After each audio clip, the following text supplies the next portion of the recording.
França, uma nação cuja magnificência imperial levou-a a criar alguns dos maiores feitos de engenharia que o mundo já viu. A França foi governada por homens que se comparavam a deuses e que moveram guerras sangrentas pelo continente.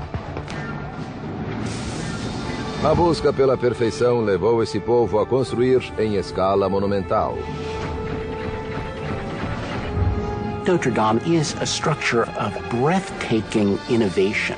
Mas sua extravagância desenfreada causou uma revolução que trouxe o império à beira da ruína. Desse caos emergiu um fabuloso conquistador. Napoleon was a force of nature. Seu objetivo era edificar um império como o de Roma.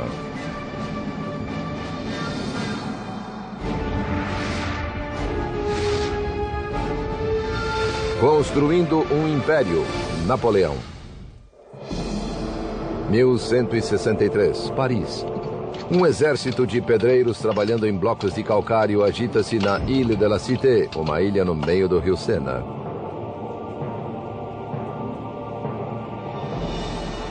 O local era sagrado há milhares de anos. Inicialmente foi um santuário druida. Depois transformado em um templo romano ao deus Júpiter. Mais tarde tornou-se o destino de peregrinos cristãos, graças a São Diniz, torturado e decapitado aqui. O rei da França ordenou então a construção de uma nova catedral que seria a inveja de toda a Europa. Esse rei foi Luís VII. A catedral é Notre-Dame, até hoje uma das mais magníficas já erguidas. Allons enfants de la patrie, le jour de gloire est arrivé. The day of glory has arrived. Hello, I'm Peter Weller.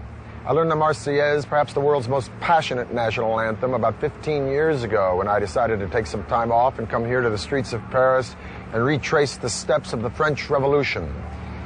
But the immediate legacy of the French Revolution was by no means days of glory. It was a reign of reactionary terror that left France in political chaos with headless corpses and eventually brought on Napoleon. Democracy was to come later.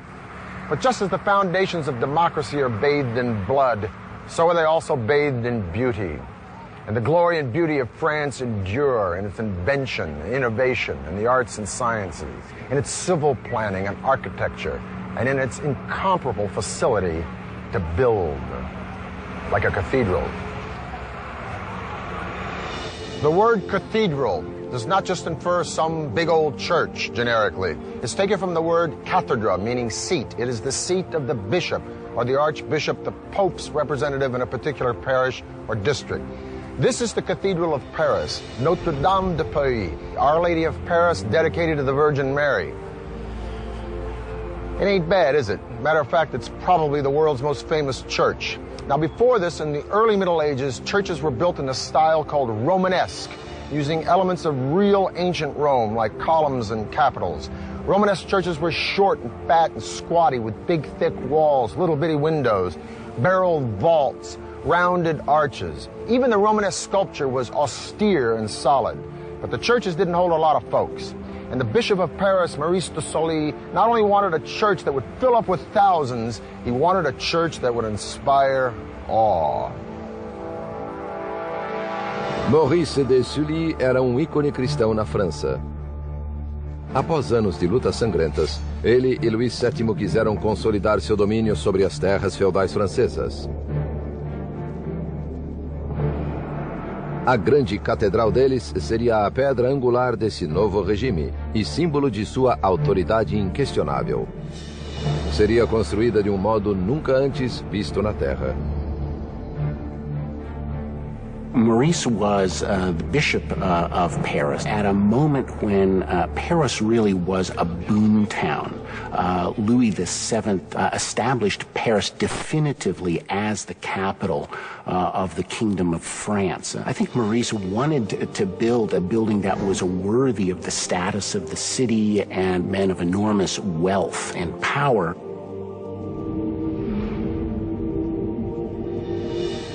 The 2 centuries from the 1100s to the 1300s that it took to build Notre Dame, from soup to nuts, is a period we call Gothic. But originally Gothic was a disparaging term. Isn't that always the way when the next generations don't like anything that came before? Gothic falsely meant of the gods, or barbaric. But Gothic is majestic, with tall decorative spires and thin lancet windows and round rose windows and stained glass, and huge, massive piers inside, wide naves. When you think Gothic, think vertical. The Gothic, one of its primary characteristics is the sense of both spaciousness and scale and extreme lightness, both structural lightness and then an interior filled with light filtering in through the stained glass windows. It presented a kind of new vision or new image of heaven to the worshiper. Notre Dame tem o comprimento de campo de futebol com paredes que se elevam mais de 30 metros. É tão grande que engoliu a velha igreja de Sully, a qual continuou funcionando durante os primeiros anos da construção de Notre Dame. Andaimes permitiam o erguimento de materiais e equipamentos pesados como madeirame e alvenaria para construir as abóbadas. Engenhoso guindaste giratório movido a tração humana acoplado no topo do andaime era usado para içar a carga mais pesada. A man or two would have gotten in the wheel and essentially like a hamster hoisted the materials up. Para construir a catedral, milhares de operários despenderam suas vidas inteiras erguendo essas paredes. Each mason seems to have had a mark which he would carve into the blocks so that they would get paid by the piece. One often has the romantic notion that each stone was a kind of carved prayer, but it was much more practical than that. If there was no money, there was no work. So many thousands of tons of stone were needed that it started a craze called the cult of carts, wherein men, noblemen and commoners, would hook themselves to ox carts and pull the stones seeking absolution along the way. Now, as opposed to Rome in the Renaissance and even now, where architecture is deductive, that means it's thought out on paper according to mathematical proportions, Gothic architecture was additive. Some of these churches were just drawn in the dirt and then they went up. It's not to say that they didn't have a plan, but if they made a mistake, they added a pier or a wall or a pointed arch. Now, the thing with Notre Dame is that the weight of these stones, the downforce was so incredible. They also had the added problem of the wind because they were building up. Subsequently, they invoked this fantastic engineering element called the flying buttress. The flying buttress is this sort of half arch which displaces the weight out and then down. Notre Dame was so magnificent that it started a craze of Gothic building throughout Northern Europe, even before it was half finished. No passado, quem quisesse construir verticalmente era frustrado pela gravidade. O peso esmagador de teto de pedra criava demasiada pressão externa nas paredes. Talvez tenha começado como tipo engenhoso de andaime para suster as paredes. Os arquitetos rabiscaram plantas da estrutura em ascensão e obtiveram a solução do contraforte volante, elemento vital no estilo gótico. Com esse suporte, paredes carregadas podiam conter grandes orifícios para janelas majestosas, que antes eram impossíveis, pois as paredes eram frágeis demais. Em 1190 foram erguidas as paredes ao sul e ao norte da nave, bem como as abóbadas inferiores. As torres a oeste também estavam sob construção, elevando-se à altura da grande janela de rosácea, talvez o mais famoso vitral do mundo.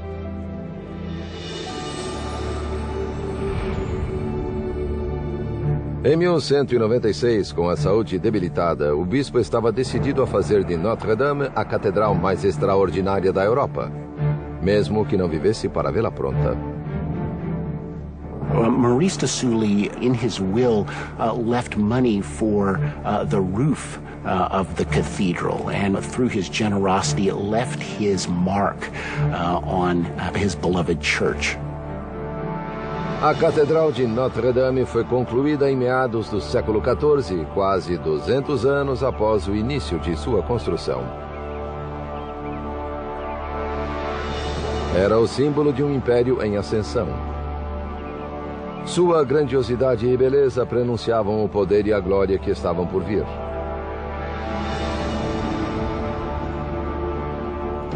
Mas primeiro, o império seria abalado em seus alicerces por um monarca que se comparou a um deus.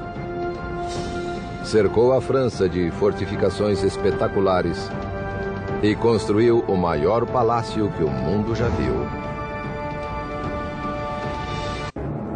1648. A França tinha uma nova dinastia, a Casa dos Bourbon. O país emergia de séculos de guerras sangrentas e surtos devastadores da peste. O novo rei tinha apenas 9 anos. Era Luís XIV. Luís começou seu reinado em uma época na qual nobres que haviam perdido o poder não pretendiam deixar a situação assim. E com um menino no governo, eles conspiraram. Os nobres rebelaram-se, forçando o pequeno Luís e sua família a fugir e se esconder. Mas a família real retomou o controle. E Luís jurou que nunca mais deixaria alguém desafiar sua autoridade. O menino tornou-se um jovem e seu gosto pelo extravagante também cresceu. Especialmente seus projetos de construções monumentais. Diferente de Notre-Dame, um tributo a Deus, Luís resolveu erigir um monumento a si próprio.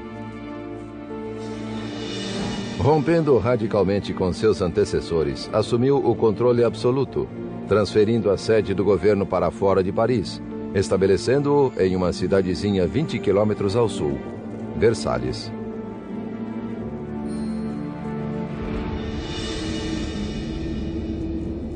Em 1661, arquitetos começaram a trabalhar em um complexo colossal, que seria o centro nevrálgico do império.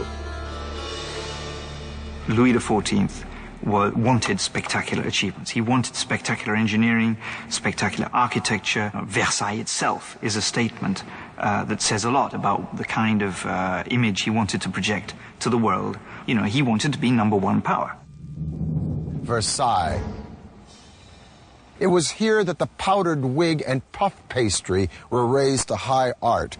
700 rooms, 2,000 windows, 1,250 fireplaces, 1,800 acres of gardens, 1,400 working fountains. And not only did Louis call these magnificent digs home, he also called them office. Because if you're the king, you don't go to work. Work comes to you.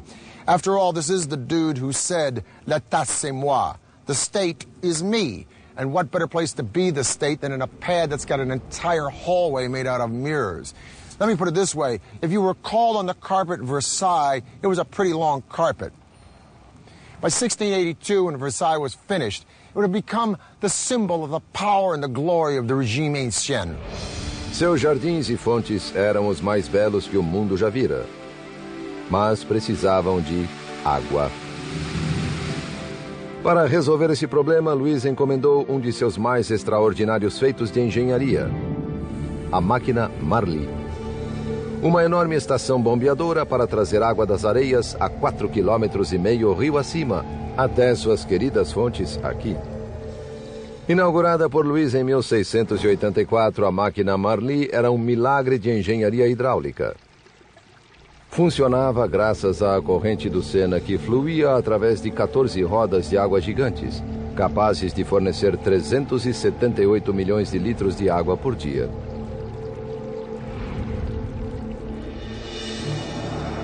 No seu entender, Luís transcendia a mera mortalidade.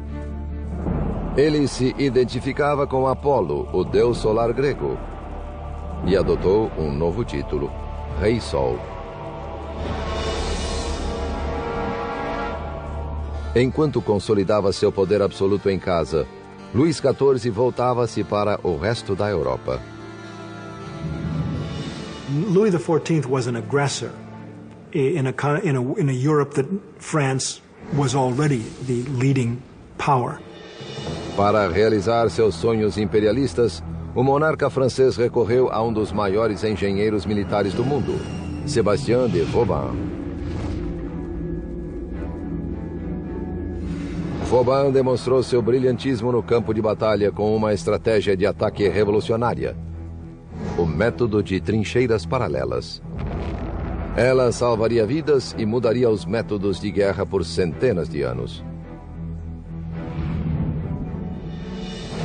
1673. Vauban pôs seu método de ataque à prova sob canhonaços no cerco ao forte holandês de Maastricht. Vauban posicionou as tropas de Luís ao longo de uma primeira trincheira paralela ao forte, a 540 metros dele, fora do alcance dos canhões. As trincheiras paralelas avançaram até a artilharia de Luís chegar perto o suficiente para abrir brechas nas muralhas da fortaleza inimiga. Sua técnica funcionou perfeitamente.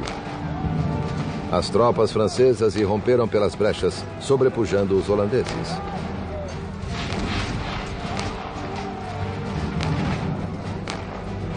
A estratégia bélica de Vauban levou a França de vitória em vitória, permitindo que Luís viajasse às linhas de frente, coisa muito arriscada para reis anteriores.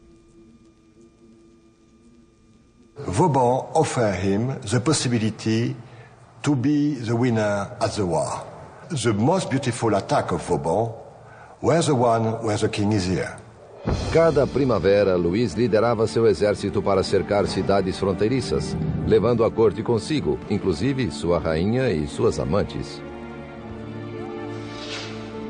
A tática de cerco de Vauban ajudou Luís a expandir as fronteiras da França. Seu gênio defensivo, construindo e renovando 300 fortes ao redor do país, tornou o reino praticamente inexpugnável. In ancient Rome, the geometrical shape that was considered most divine for building was the circle or the square for its precision and symmetry. We call this today the centralized plan. Now, this centralized plan became the inspiration for Vauban to build a fort, except in the shape of a star. But the real genius of Vauban was that he could adapt these forts to any terrain. He could read the valleys and the rivers and the cliffs and build his trenches and moats and walls to maximum effectiveness. He could eliminate blind spots where offenders could hide, at the same time giving the defenders the best vantage points in which to return fire. What Vauban gave to the Kingdom of France is the fact that during 150 years after him, never the war became inside the territory of France. The war was always outside. That's very good for the king. Mas os gastos desenfreados de Luís em centenas de fortes deixaram o país à beira da ruína. Vauban ofereceu ao rei uma solução simples: taxar os nobres, não só os camponeses. Sua sugestão foi rejeitada, mas a ideia ressurgiu 100 anos mais tarde, durante a Revolução.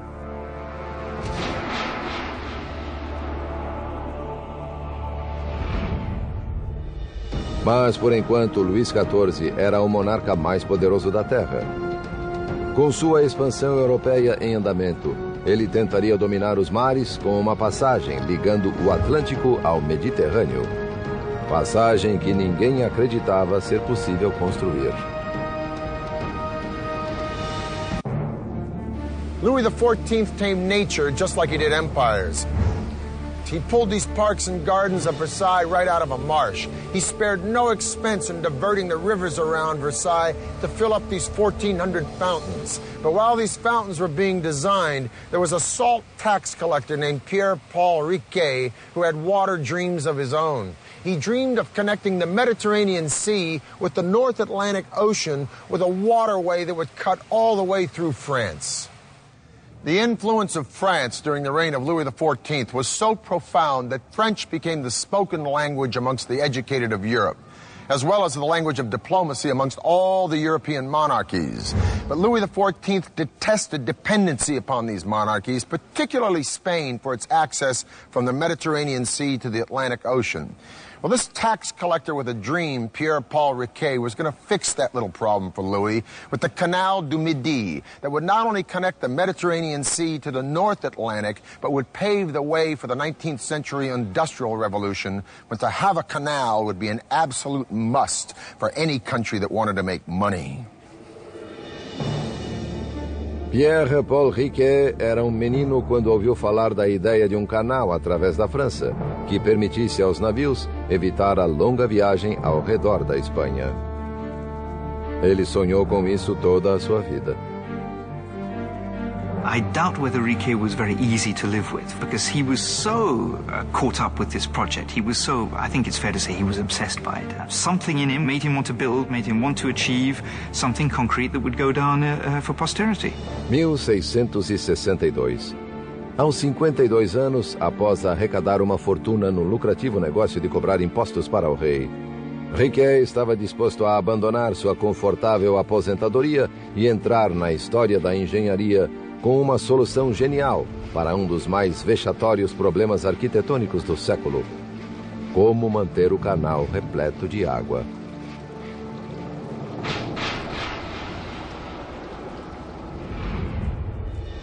Ele descobriu uma série de rios que podiam ser canalizados para alimentar o canal em seu ponto mais crítico, mas teria de controlar o fluxo da água o ano inteiro.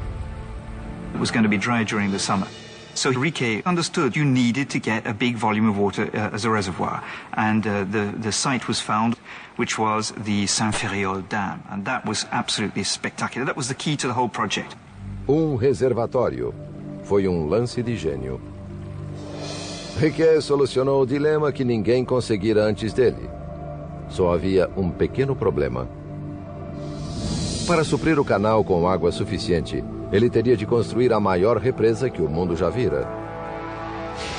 Ela teria 30 metros de altura e 136 metros de espessura.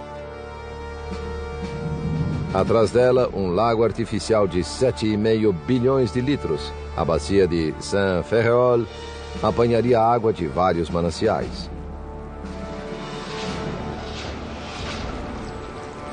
Funcionava bem no papel. Mas só havia homem no mundo com dinheiro suficiente para financiar o projeto audacioso de Riquet. Para chegar ao rei, ele precisava convencer o seu todo-poderoso ministro das Finanças, Jean-Baptiste Colbert. Riquet esboçou suas plantas e apresentou-as a Colbert. Este imediatamente reconheceu-lhe o potencial para fornecer receita e lucro para a nação. O passo seguinte foi convencer o rei, que gostou da ideia. O canal seria projeto grandioso, digno de seu reinado. Louis XIV acutely realized the potential of architecture to establish an image that would embody not only his personal authority and status, but also that of the Kingdom of France that he ruled. Mesmo assim, Riquet teve de empenhar suas próprias economias para custear 1/3 do projeto, antes da aprovação de Luís.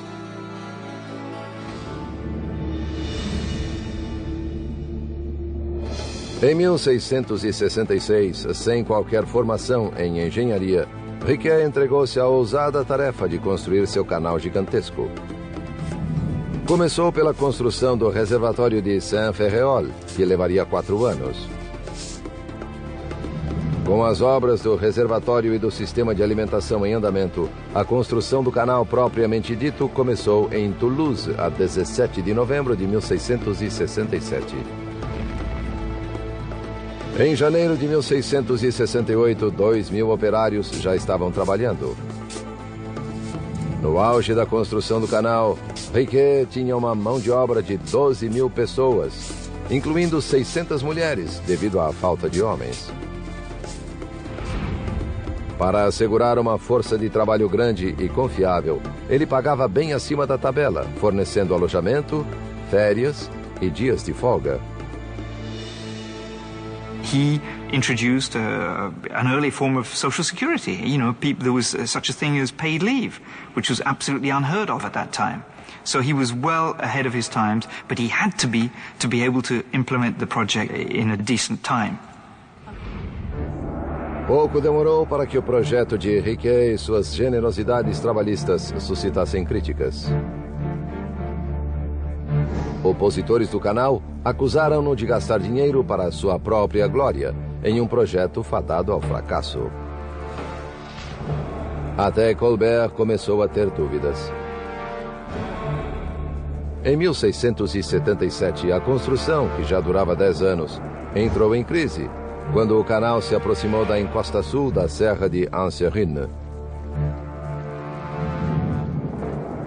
Riquet propôs outra ideia arrojada. Construiria o primeiro túnel para a navegação do mundo e o faria com explosivos. Quando a notícia do plano chegou a Paris, Colbert entrou em pânico. Ordenou que as obras do canal fossem suspensas e submetidas à investigação por especialistas. Se eles aprovassem, o sonho de Riquet seria realidade. Se desaprovassem, décadas de trabalho árduo iriam pelo ralo. E a fortuna de Riquet estaria aniquilada. 1677. O Canal du Midi, no sul da França, um dos maiores feitos de engenharia da história, estava à beira do desastre. Após 10 anos de esforço incansável, Pierre-Paul Riquet corria o risco de perder tudo. Quando se soube em Paris que ele planejava abrir um túnel em uma cadeia de montanhas, o ministro das Finanças, Jean-Baptiste Colbert, ordenou a suspensão das obras para investigar o que ele achava ser impossível.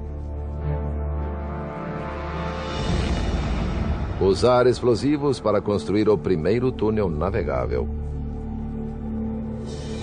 O trabalho de toda uma vida e a fortuna de Riquet estavam por um fio. Colbert said, "We just don't believe you're going to succeed in this." And so Riquet, the story is that he increased the numbers of men and women working on the job, and that by the time the inspector came, I think it was 2 weeks later, they'd been able to get cut through and provide proof that the tunnel was feasible.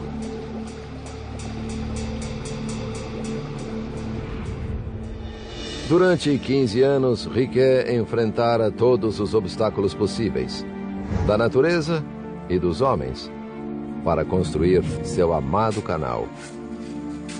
Mas agora, aos 76 anos, estava exausto. On October the 1st of 1680, Riquet, gravely ill, called his son to his bedside and asked, "Où est le canal?" Where is the canal? His son responded that it was only about 3 miles away from the sea. Riquet passed away. The canal was opened 8 months later, 8 months too late for his creator to see it. Em 15 de maio de 1681, o Canal du Midi foi inaugurado.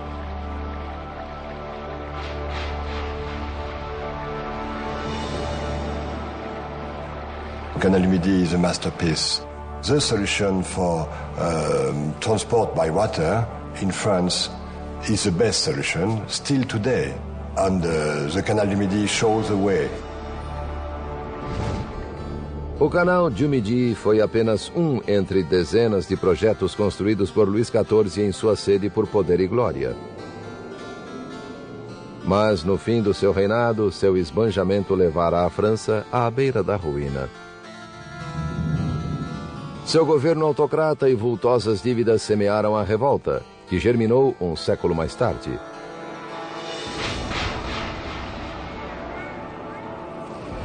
In 1789, the monarchy was deposed by the French Revolution. King Louis XVI and Marie Antoinette had their heads cut off in the Place du Roi. But the reign of terror would turn in on itself, and Danton and Robespierre and the other fathers of the French Revolution would either be murdered in their bathtub or die by the guillotine themselves. And out of this chaos would come a young, brilliant general from Corsica who would lead France into a new era of empire. 1795. Oficial oriundo de uma pequena ilha no Mediterrâneo estava prestes a dar o primeiro passo rumo ao poder. A vertigem dominava Paris após 3 anos sangrentos que se seguiram à Revolução Francesa. O reinado dele cativaria a imaginação do povo francês e o lançaria no cenário mundial como um dos maiores conquistadores da história. Seu nome era Napoleão Bonaparte.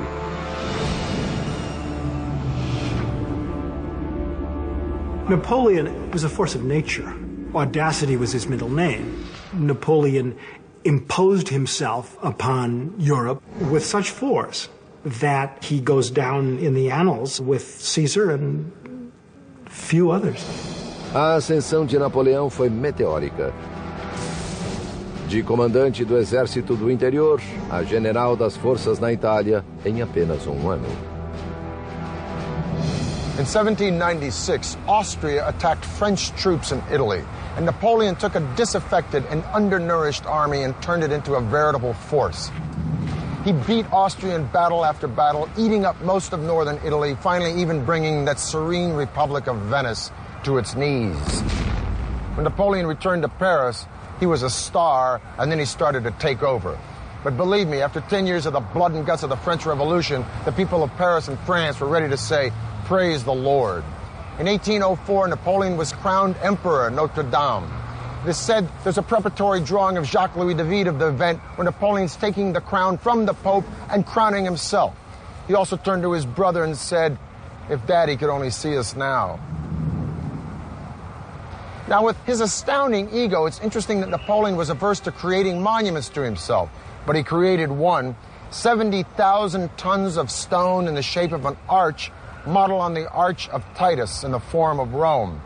It would be called the Arc de Triomphe.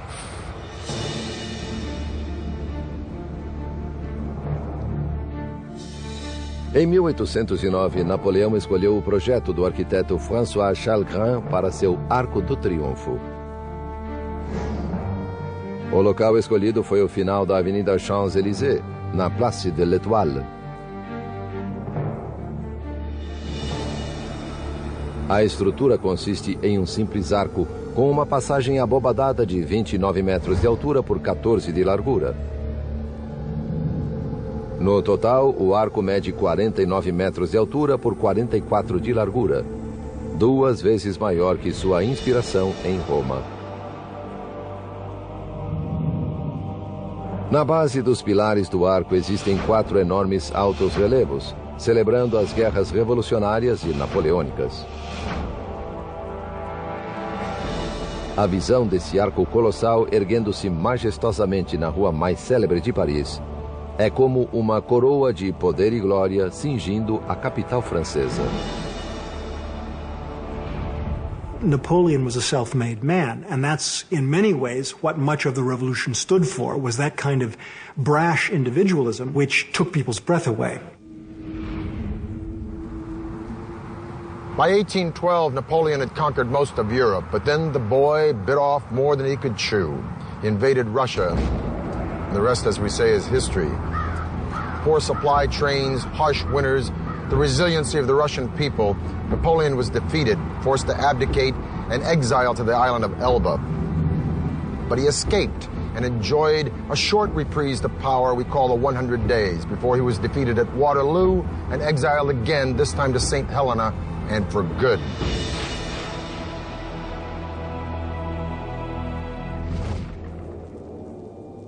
Perhaps in respect and awe that the French felt for Napoleon, they continued the work on the Arc de Triomphe until it was finished in 1836.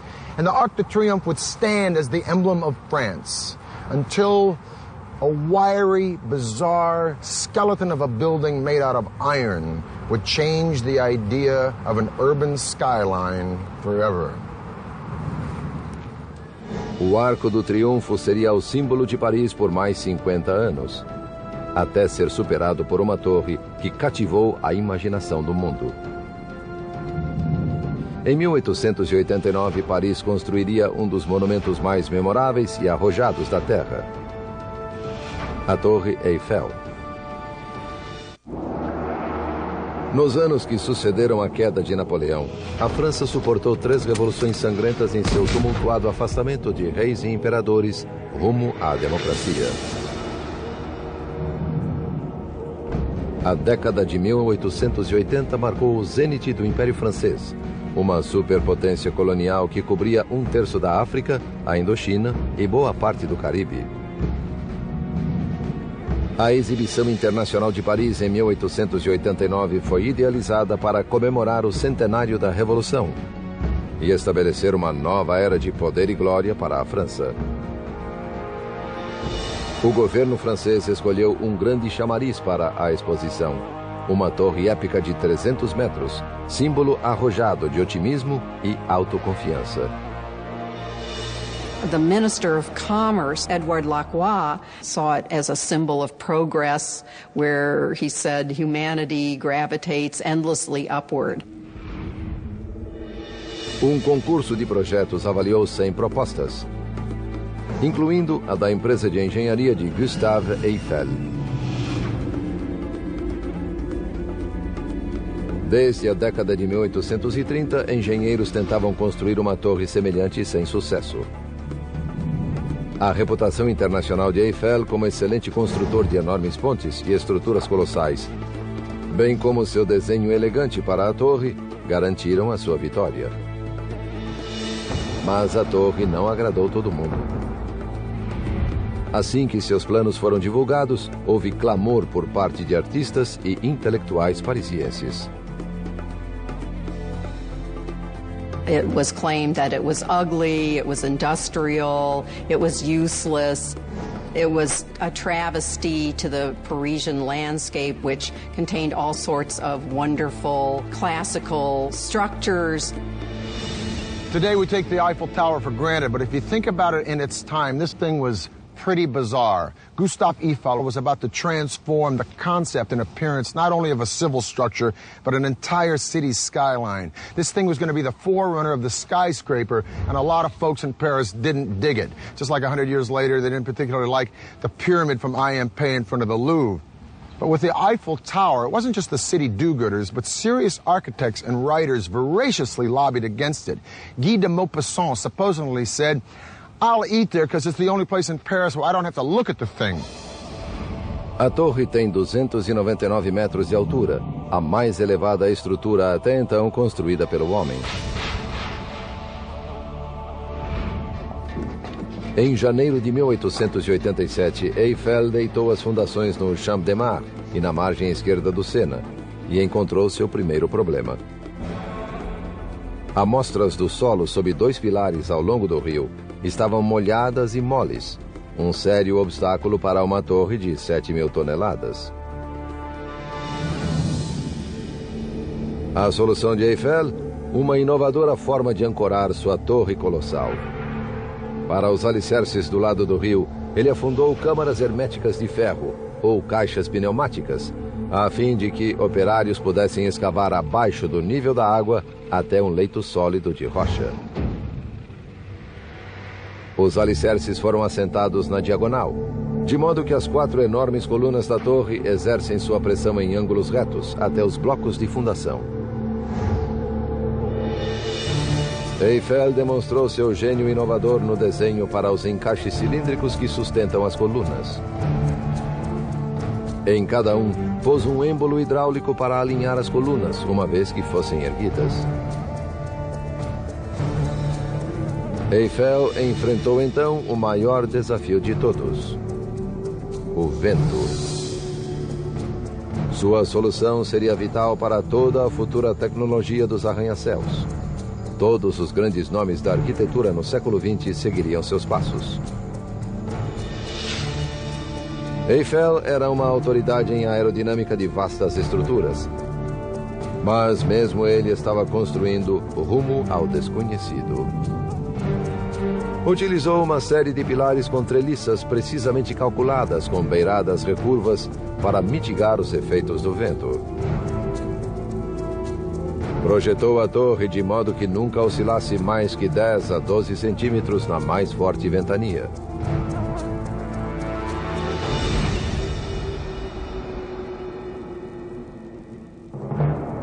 Em 1º de julho de 1887, a torre começou a erguer-se.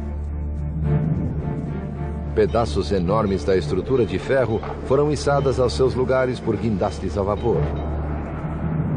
2/3 dos rebites foram inseridos nas oficinas para permitir uma montagem rápida.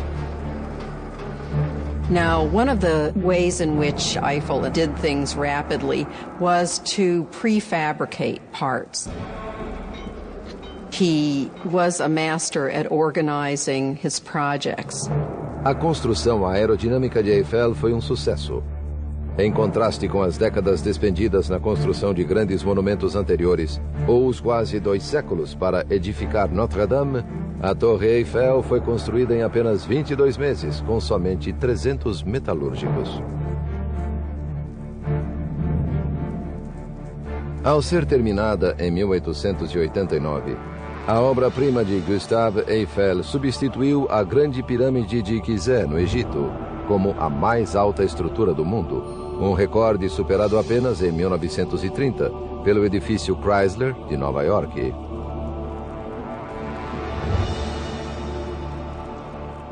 What's wonderful about the Eiffel Tower is that it so horrified the French for the first few years after it was built.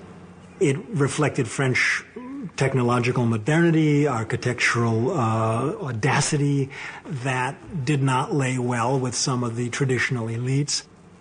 And today, it's now regarded as simply beautiful. On June the 21st, 1889, the Eiffel Tower was open to the world.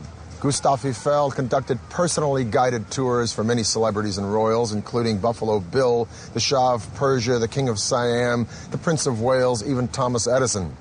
Young women bought dresses called Eiffel climbers. The tower was the hit of the exposition, attracting almost 2 million people. Gustave Eiffel had financed almost 80% of the tower in exchange for the proceeds from all the concessions. He got his money back within a year, and the tower eventually made him a very rich man. The Eiffel Tower symbolized an ideal Republican society, that is, the towers made up of many small pieces that interconnect and mutually support each other, all people from all walks of life mutually supporting each other in a democratic government, holding up the republic and moving it forward.